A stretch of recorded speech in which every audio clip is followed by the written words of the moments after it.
Peatükk 5. Merikilk Sadu.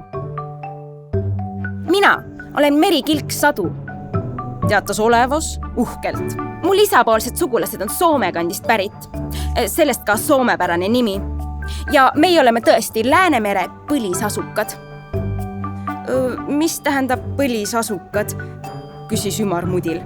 Meie olime siis juba siin, kui Läänemeri oli alles pisikene järv. Vesi oli selles väga-väga külm ja vähe oli neid, kes selles ellu jäid. Sa ei söö ju mind ometi ära, küsis ümarmudil lootusrikkalt. Merikilk naeris. Ma tegelikult ei söö üldse liha. Teised merikilgid söövad liha küll, väikeseid põhjaloomi näiteks ja surnud kalu. Nii et kui mu vennad või ema oleksid sulle magamise pealt peale sattunud, oleks sul võinud väga halvasti minna. Aga meie isaga, meie oleme juba mõnda aega olnud veganid ja me sööme ainult taimi. Sadu uuris nüüd omakorda tähelepanelikumalt mudilat. Sa ütlesid, et sul pole nime. Niimoodi see ei sobi.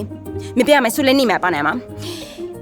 Sa saad ju iga päevaga tuttavaid juurde ja kuidagi peab sind ometi kutsuma. Ta mõtles natukene. Tead, sa oled päris hakkaja sel minu meelest. Täitsa nagu Eesti mees kohe. Kas sa tahaksid olla näiteks Ülo? Ülo on hea Eesti nimi ja sa oled täiesti Ülo nägu ka. Mudilale meeldis see. Ümarmudil Ülo. See kõlab hästi. Mul on nüüd nimi ja juba 2 sõpra.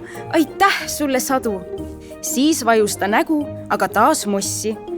Kuid midagi söödavat ka veel leiaks. Sadu viipas kõikide oma jalgadega vasakule ja paremale. Kallis, sõber, vaata, igal pool on ju söödavat. Nende sõnadega rebis ta põisadru puhmast uue tüki ja haaras sealt suuga mõnusa ampsu. Ümarmudil Ülo raputas pead. Ma ei tea, mida ma siin küll süüa saaksin. Kodus teaksin. Kindlasti teaksin. Sadu mõtles pingsalt.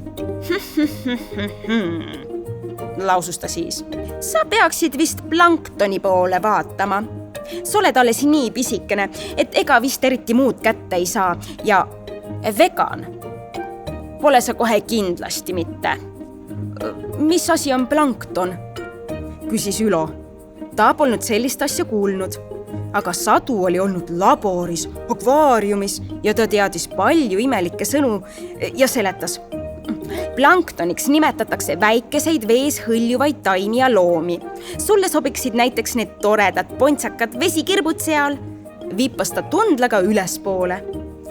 Aga vesikirpudele ei meeldinud need sõnad kohe üldse ja nad kadusid Sadu ja Ülo vaateväljast nii kiirete hüpetega, kui nende töntsakas keha vaid lubas. Või põgenesid nad hoopis ühe teise olendi eest, kellel oli sihvakas, läbipaistev keha ja pikk ogataoline saba. Läbipaistva lauba keskel oli tal üks ainus suur silm, mille ta nüüd Sadu ja Ülo poole pööras. Olend ujus lähemale ja puuris ümarmudilat oma suure musta silmaga. Näh, veel üks tulnukas, ütles ta siis. Ja veel oma kandi mees.